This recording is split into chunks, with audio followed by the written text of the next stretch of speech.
Will it canon? That is the question.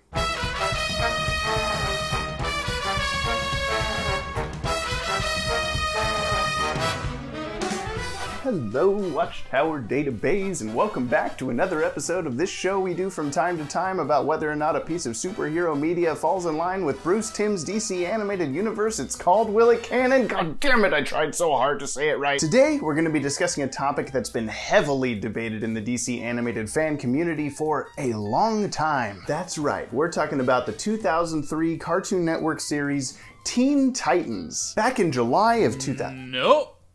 Huh? We gotta skip that one for a minute. The Fatal 5 movie just came out and people are going crazy over it. We have to cover it right now. But I spent forever taking notes on Teen Titans and its companion comics. I studied the show every waking moment and every sleeping moment. Wait, have I even slept? I don't care, and neither does the audience. They want the Fatal 5 video now, so you've gotta cover it. But the Patreon supporters even voted on it.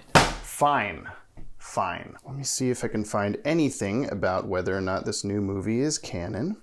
Adjacent story. So once we realized that was going to happen, we leaned into it, and I think it is. So yes, it's canon. There's your headline. Well, that was easy. Sorry, bud. The people need more than that. But Bruce Timm just said it was canon. That's not good enough, apparently. Bruce Timm?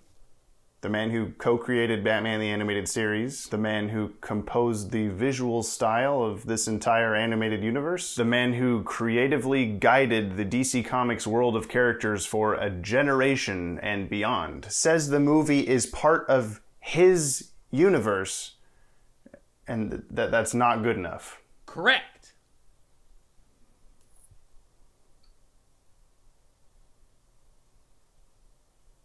Justice League vs. The Fatal 5 is the newest direct-to-video feature film from Warner Bros. Animation, directed by Sam Liu, written by Eric Carrasco, Alan Burnett, and Jim Krieg, and executive produced by Bruce Timm.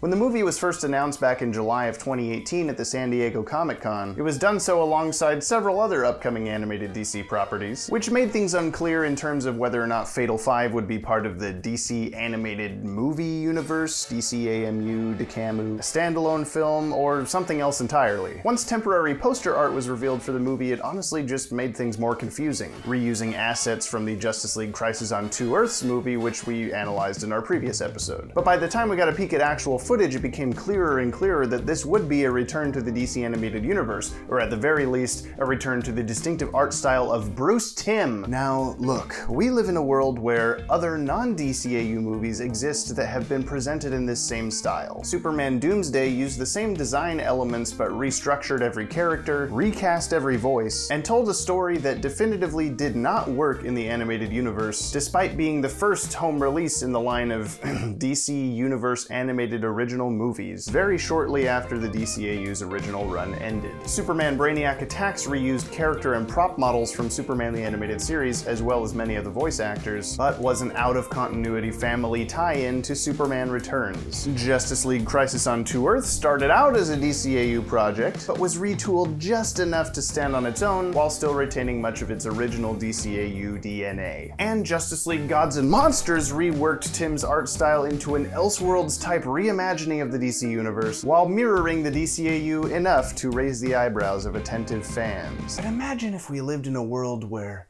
none of those movies had been made, where the only Timm-style animated DC content that existed on this planet or any other planet was purely that of the connected cartoon series and movies that ran from 1992 to 2006. We would not be having this conversation. It would be common sense that another new project in the same art style, with Bruce Timm and Alan Burnett attached, with a returning voice cast, and with returning music composers, was part of the same continuity. We wouldn't be doing somersaults around whether Justice League vs. The Fatal 5 existed in the same universe as its fountainhead Justice League Unlimited or not. But even though I love most of those other movies, that's not the world we live in.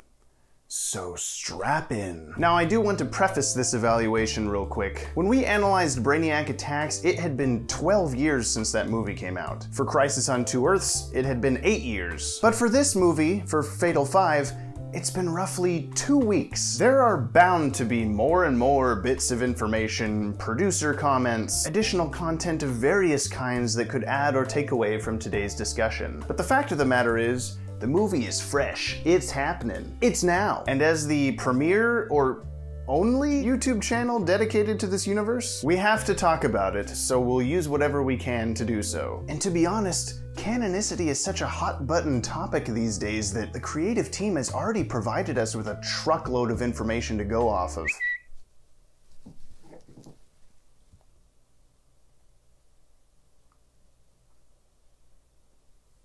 Well then, let's get started. Warning, spoilers ahead! On top of the blanket statement that the film is DCAU canon from the mouth of Bruce Timm himself regarding inconsistency in character portrayal, Wonder Woman voice actress Susan Eisenberg stated on her Instagram that it had been years since I last voiced this version of the character. JL Wonder Woman is by far my favorite iteration, and that she could not be prouder or more grateful to be voicing this Wonder Woman again on her Twitter. She went on to clarify, "It's her from the Justice League." In a WonderCon interview. Mary Ellen Thomas, Vice President of Warner Brothers Home Entertainment Family and Animation Marketing, expressed her pride in having Kevin Conroy, Susan Eisenberg, and George Newbern reprising their seminal roles as DC's Trinity in the Justice League and Justice League Unlimited animated series, and believed that fans would be equally pleased with their return to these characters. And Warner Brothers' official press release for the film echoed that the Trinity voice actors were reprising their Justice League / Justice League Unlimited roles. Now, to play Hades' advocate here, it's pretty much understandable to take all of these particular quotes with a grain of salt, considering Susan Eisenberg, George Newbern, and Kevin Conroy have all returned to voicing versions of Wonder Woman, Superman, and Batman respectively, sometimes in the same movie together and sometimes in their own solo outing. And as mentioned before, Tim Daly reprised his seminal role as Superman in Brainiac Attacks, which is decidedly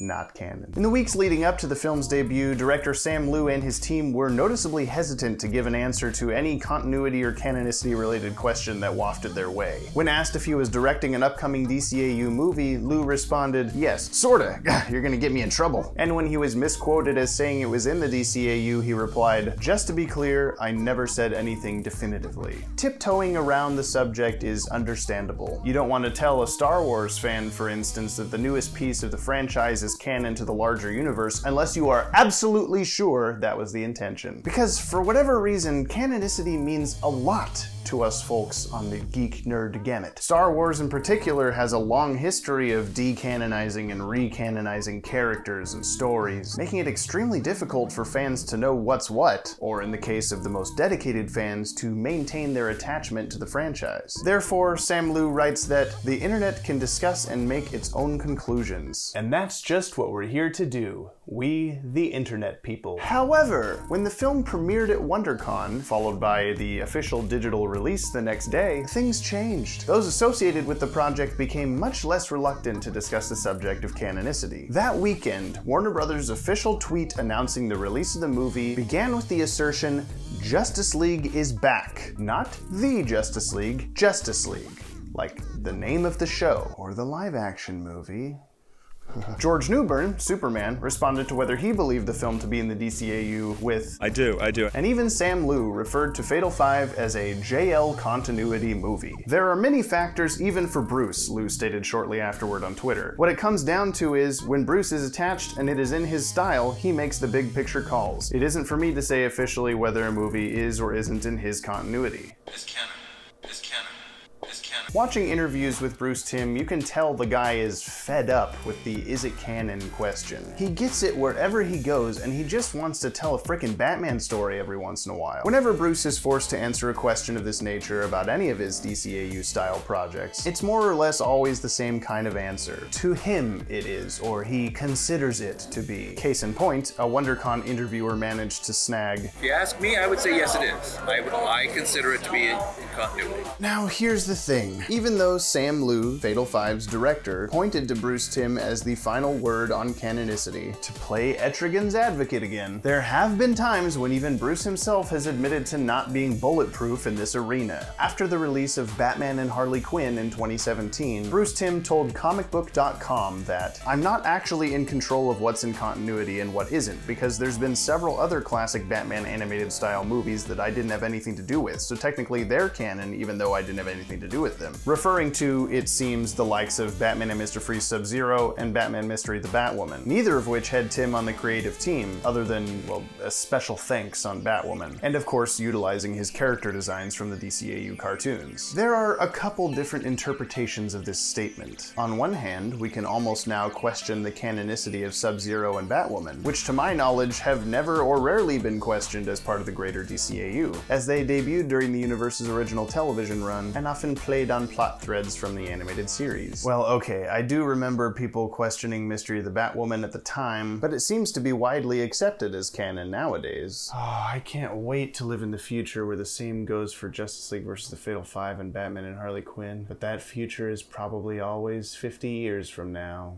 Whenever now is. But on the other hand, while Bruce is saying he isn't in control of what's in continuity, insinuating that WB and DC are the ones in control, see previous Warner Brothers tweet, he immediately states that the movies he wasn't involved in are canon. This affirms that Timm's statement can be taken in a positive manner rather than a negative one. He's saying more stuff is canon than the ones that he works on, not that what he makes personally is questionably canon. It's an inclusive statement, not an exclusive one. There's DCAU content that is in continuity that Bruce wasn't a part of, and there's DCAU content that Bruce did work on that he personally considers canon. So it all works out in the end. This all goes back to something I've stated in previous episodes of this show. A lot of this comes down to creator intention. Even though Justice League vs. the Fatal Five started off as a non-JLU style project, it quickly became one, and from the moment this fact started circulating through the interwebs, we got, at best, wishy-washy yeses, and eventually confirming does. Contrast that with Brainiac Attacks, for instance, which was described by writer Dwayne Capizzi as not intended to be in continuity with the Timmverse from the get-go. And it's clear from countless formal interviews, sit-downs, panels, tweets, and the like that Justice League vs. the Fatal Five is intended to be a part of the same universe as our beloved Justice League and Justice League Unlimited. But there's one more thing I want to talk about before we move on. The word adjacent. Y'all remember that Robin that Joker killed? Adjacent Todd? Please clap. Adjacent, adjective, next to or adjoining something else. Synonyms, close to, near to, bordering on, attached to. When asked online in August 2017 if the movie Batman and Harley Quinn was set in the DCAU, writer Jim Krieg responded, "Let's call it DCAU adjacent." This one phrase has led to countless disagreements between fans. Some believing the statement to mean the movie isn't part of the DCAU and is something very separated. Others believing it to mean the movie stands right alongside the DCAU, just as its other movies like Mask of the Phantasm or Return of the Joker. It's a vague sentence, for sure. But fortunately, Jim also said some fun tidbits like, "This is Kevin and Bruce's Batman from Batman the Animated Series. Batman is still Batman in this. Than the Batman we know from BTAS. This is the first time I get to work in the BTAS universe." So it seems clear that Jim believes that movie to be set in the DCAU after all, meaning the word adjacent can be more applied to his statements on the movie's sneak peek featurette about how he recommends not showing it to your kids because it's more adult than the original show. I know, Batman and Harley Quinn is a completely different movie, but I bring it up because that word gets passed around so much that I felt like it needed clarification, especially since Bruce Timm himself used the same word when referring to Fatal Five, saying, Really complicated series of events, we kind of backed into it becoming a Justice League Unlimited adjacent story. Adjacent, next to or adjoining something else. Just like every other piece of DCAU canon, Justice League is adjacent to Static Shock is adjacent to the Zeta Project. And now, with all that being said, and an enormous portion of this video dedicated to breaking down the basics, how about the damn movie itself? Fatal 5, to me, is a blast. It's a fantastic little story about personal struggle and becoming a hero, and it's a pure joy to see and hear the classic versions of these characters and their newbie comrades. But among the many delights this film brings, there are plenty of head-scratchers in the form of continuity errors. Let's start at the tip top of the movie. Where the hell is Nightwing? We're thrust into the prelim slammer in the time period of the Legion of Superheroes. Now that's a pretty broad term. In Superman the Animated Series, that meant 2979. In JLU, that meant the 31st century, aka at least the year 3001. And in this film, we come to find it also means the 31st century. So the big question on everyone's minds is, if this is roughly the same time period as their JLU appearance, where is Supergirl? She's not in the opening scene, she's not in Starboy's mind flashback fighting the Fatal Five, and she's not at the funeral at the end of the movie. Well, while we've yet to do our timeline video for this thing, it's not impossible to assume that the Legion's time period here is before that of their JLU episode Far From Home. Writer Eric Carrasco clarified, FYI, we don't actually know that the 31st century action takes place after Far From Home. I know, time travel's wibbly wobbly. There's also the question of why Superman, who's seemingly living in a time after JLU's finale, wouldn't approach Brainiac 5 or other Legionnaires at the end of the film and ask about his cousin. Eric went on to say, Far From Home doesn't actually show Superman getting briefed, and he might not be allowed to know for space-time reasons. In fact, in the DCAU episode of STAS New Kids in Town, canon, the Legion mind wipes Clark for that very reason. So for all we know, he's gone on many Legion adventures and just doesn't remember them. We definitely thought about it, is what I'm saying. So Supergirl might not be in the future yet, or Superman might not know all the details of her absence, or Supergirl is there, and we just don't see her for some reason, and Superman does know about it, but he simply walks up to nicer Brainiac and asks him about it after the film fades to black. There's many possible explanations. Stuff like this isn't pertinent to the story that the movie revolves around. And honestly, if the movie ended with Superman walking up to Brainiac 5 and being like, how's Kara? And he either goes, good, or who? Would the movie really have been better for it? We just didn't have room for her. Eric Carrasco. And along these same lines, shouldn't Superman, and by extension the Justice League, know who the Fatal Five are? It's likely they weren't allowed to know. Obviously John Stewart and Green Arrow know, but they weren't even allowed to bring their Legion rings back to present day. So it's likely they weren't allowed to talk about anything they saw either, should it butterfly effectify the time stream. Though, Superman does shout, "Great row!" when he first sees Mono, which begs the question, does Superman recognize Mono from the other Justice Leaguers' descriptions? Or is he just afraid of skull-faced dudes? I'm gonna go with afraid of skull-faced dudes. Superman's weaknesses are kryptonite, magic, and spoopy skeletons. And same goes for why the Legion didn't come back in time to stop Starboy from dying. They couldn't disrupt past events. If this is a fixed timeline, then Starboy always sacrificed himself to save the sun. The Legion couldn't very well keep that from happening, and it's a wonder their visit to the funeral was even okay. Time travel be cray-cray. Am I allowed to say that?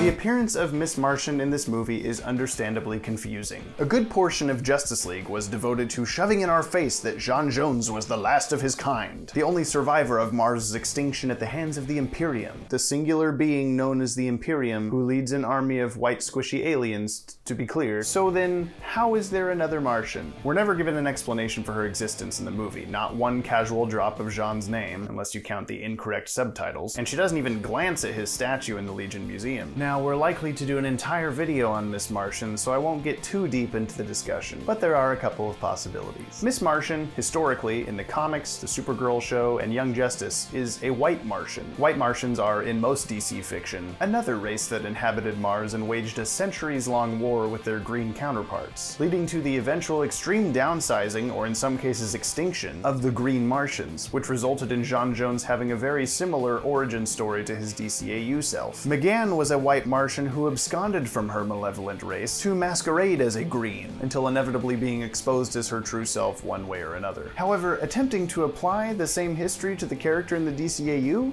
That is a most illogical attitude. For one, white Martians have never been shown to exist in this universe, and were conceptually replaced by the Imperium's drones in Secret Origins, Justice League's debut episode. But at the same time, it's not impossible that they also exist. It wouldn't be the first time that the DCAU gave us stand-ins for for characters and then turned around and gave us the real one anyway. Though we never see them on screen, they could have been inhabitants of Mars with the Greens, also wiped out by the alien invaders. In this case, perhaps Miss Martian escaped death just as Jean did. Or maybe in this continuity, Miss Martian actually is a Green Martian, and also survived without Jean knowing. It's happened before. Superman thought he was the last Kryptonian, until he discovered Jaxer and Mala in the Phantom Zone, and found another survivor of Krypton's explosion, albeit from a neighboring planet, in Kara Inze, Supergirl. This kind of thing happens in pop culture all the time. It even happened in Dragon Ball Z, or at least that's what Maddie tells me. I have never actually watched all of that show before. For shame! Or she could even be one of the Imperium's drones, allowing that unknown race to continue to act as a stand-in for the White Martians in the DC animated universe. We just don't know. Yet? But it doesn't take a lot of critical thinking to satisfy your own imagination in her case. And the fact the entire DCAU fandom demands an explanation just goes to show that the consensus is it can be explained. And again, as I've talked about before, new characters appearing without warning or reason is not unheard of at all. Case in point, most of the new members of the Justice League by the time of JLU. It just happens, and we have to accept it. It's not continuity breaking or a plot hole of any kind to introduce a new character without an overly expository explanation. Things happen off screen, and it's okay. We get a few appearances in this movie of the Metro Tower from Justice League Unlimited. The space station, as it had been since day one, was the Watchtower, while the Earth base was the Metro Tower. However, in this movie, members of the League refer to the Metro Tower as the Watchtower, which upon first viewing was a little confusing, even for me. But after some further thought, it's not really a problem. See, in the Batman Beyond episode The Call, our first introduction to a Justice League of any kind in this universe, a nearby citizen says, "Just like in the picture, Charlene, the Justice League Watchtower, right here, right in front of us." Which has always led me to believe that sometime between JLU and Batman Beyond, they stopped calling it the Metro Tower and started calling it the Watchtower. And when does this movie take place? Well, though we haven't nailed it down for certain yet, we're working on it. It does happen after JLU, which falls in line pretty well. But then again, in Epilogue, hashtag keep Epilogue a secret, like seriously, old Bruce says, "Said you could meet him at the Metro Tower." So is it the Metro Tower or the Watchtower? Is it both? Is it neither? Well, again, this isn't really an issue. Think of it this way. During JLU, there's two watchtowers, one in space and one on the ground. We never actually hear any non-Justice Leaguers call it the Metro Tower, so Leaguers very well could be referring to it as the Metropolis Watchtower to be clear, or Metro Tower for short. I never thought I'd have to think that hard about this, but I guess I do. Next!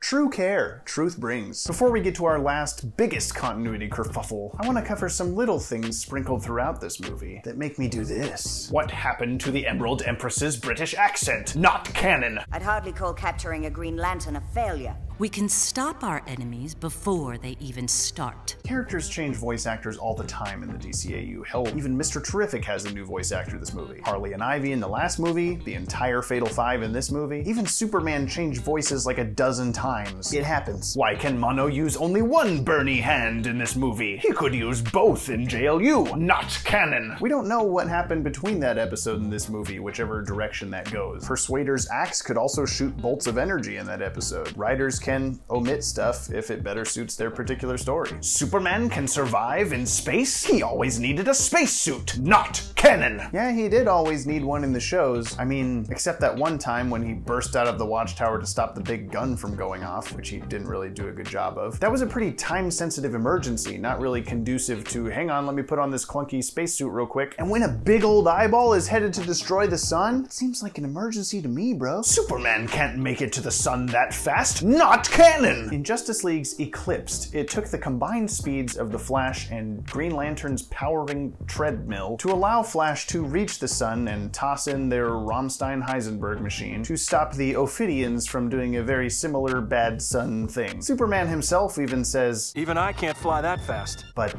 now he can? Maybe Superman was weak from Snake People Diamond Dust? I don't know. This one's a little iffy, but it doesn't take me out of the story enough to worry about it. He's fast enough now because the writers wrote it that way. It's not the first time a character's power levels have been inconsistent, and it won't be the last. Shiera Hall is back on Thanagar? I thought she was banished! Not canon! It's heavily implied that there's some sort of Rand Thanagar war going on that we've not heard or seen anything about. Last we knew, the Gordanians had succeeded in destroying Thanagar's fleet, but that doesn't mean there's no people left on the planet, and it doesn't mean there's not a bunch of space stuff going on out there all the time that we have no idea about. Mr. Terrific also calls her Hawk Girl instead of Shiera, which, while that might not have any good in-universe explanation, I'm sure was written that way for first-time viewers who would have no idea who the hell Shiera is. Where are the Flash and John Jones? We don't get explanations for where they are. Not canon. Eric Carrasco mentioned to us that while he doesn't consider his word to be official, he personally sees in his head that Jean is off in this Rand war with John and Shiera, though I don't know why we wouldn't consider that official. He wrote the movie. If he told me Jean was off eating Oreos in Nebraska, I'd be like, sounds good. And frankly, I'm surprised we even get explanations for GL and Hawkgirl in this movie. There were plenty of episodes of Justice League where certain members of the team were just not there, and it doesn't matter where they were. Wonder Woman is on another case. Superman's dealing with an earthquake, and Batman would only say that he's busy. Typical. Imagine if that's how every episode started. Okay, so Flash is stopping a volcano, Huntress is in the bathroom, Shining Knight is at the psychiatrist, Blue Devil's eating a sandwich in Canada, Plastic Man's down there. It's fine. They're doing something else. It's fine. Harley Quinn is a villain again, but she was good by the end of Batman and Harley Quinn. Not canon! In the sequel comic, Amanda Waller expects that Harley Quinn will be back as a criminal within 6 months. Fatal 5 is more than 6 months later, that much we know, and she's clearly villainous again by the Return of the Joker flashback. There's blood and cuss words. This isn't my JLU. Not canon! There was blood in Phantasm, there was blood in Return of the Joker, and they're not restricted to broadcast TV regulations anymore. They can do whatever they want. Well, except make an alien say the F word. Fart nuggets. Since when can Saturn Girl make force fields? Since when can Miss Martian stop a train? Since when? Shh. Since the writers wrote it that way. What happened to Arkham Asylum? It looks different. Oh my god, it's not canon. The asylum had been moved to a newer high-security building. And finally,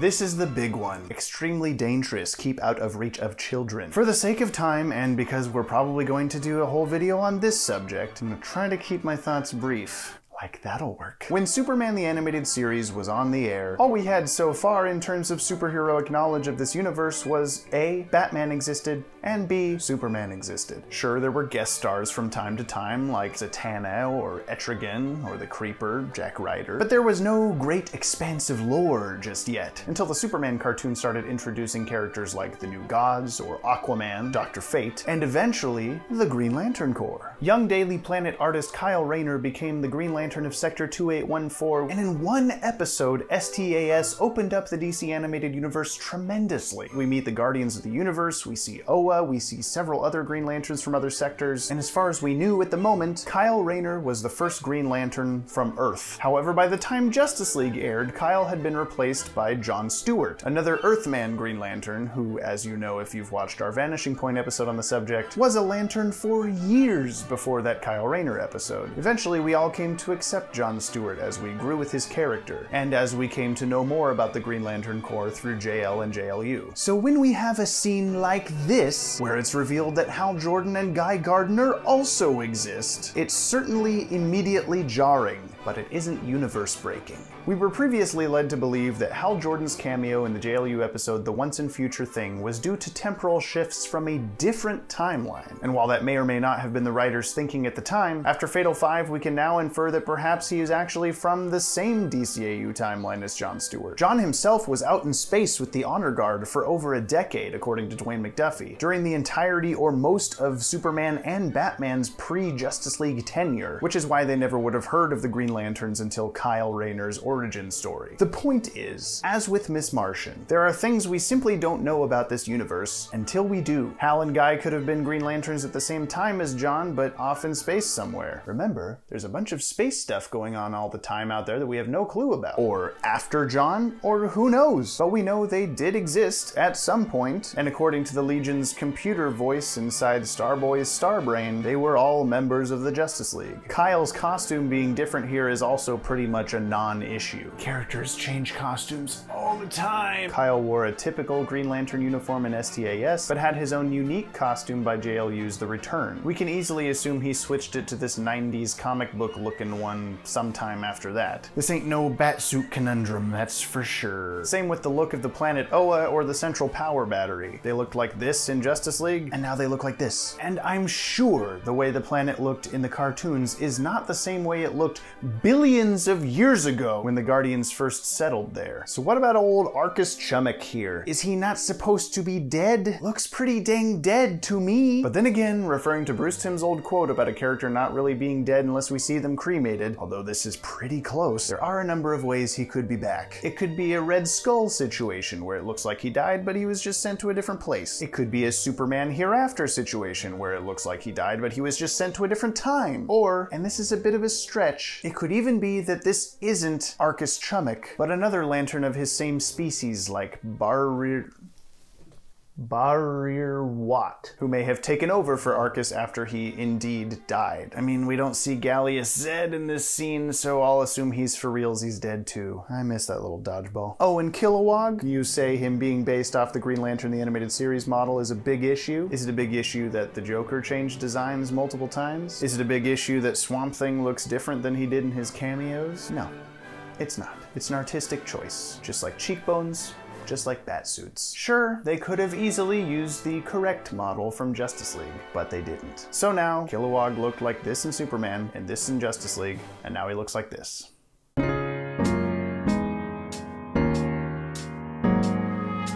But James, you might say, these are all just things you're making up. There aren't actual explanations. Kilowog alone means this movie isn't canon.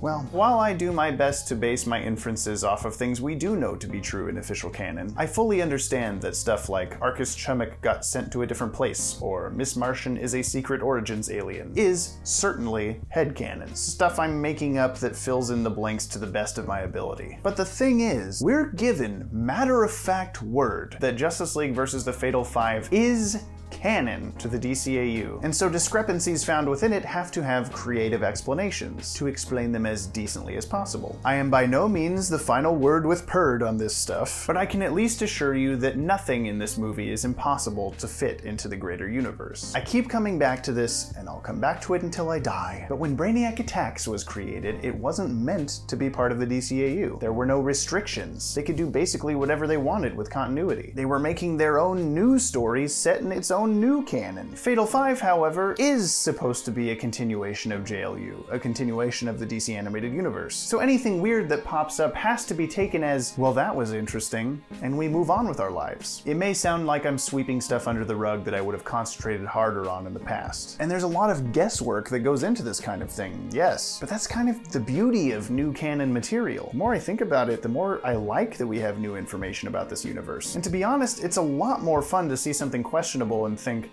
let me see if I can figure this out, than to immediately jump to, not canon! But canon is becoming a four-letter word these days.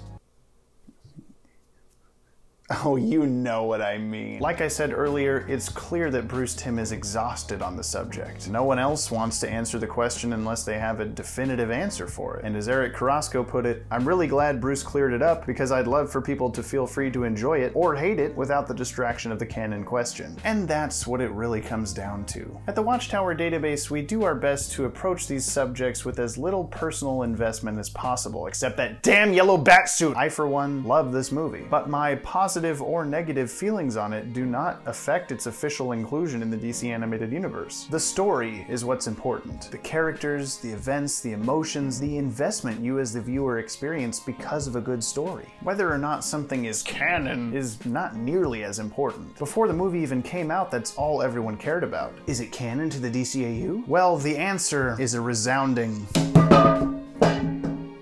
yes. But even if it wasn't, it's still a hell of a good movie. And Bruce Timm, if you're watching, we appreciate you leaving things up to the fans. We appreciate you entrusting your beloved universe to the capable hands of us hardcore super nerds. But please, in the future, just make a DCAU thing and say that that's what it is. We'll gladly accept that, because not only will that make everyone more excited for its release, not only will that keep people from asking you the most annoying question in the world, but it will make me stop having these terrible nosebleeds. Can someone call a doctor, please? Boy.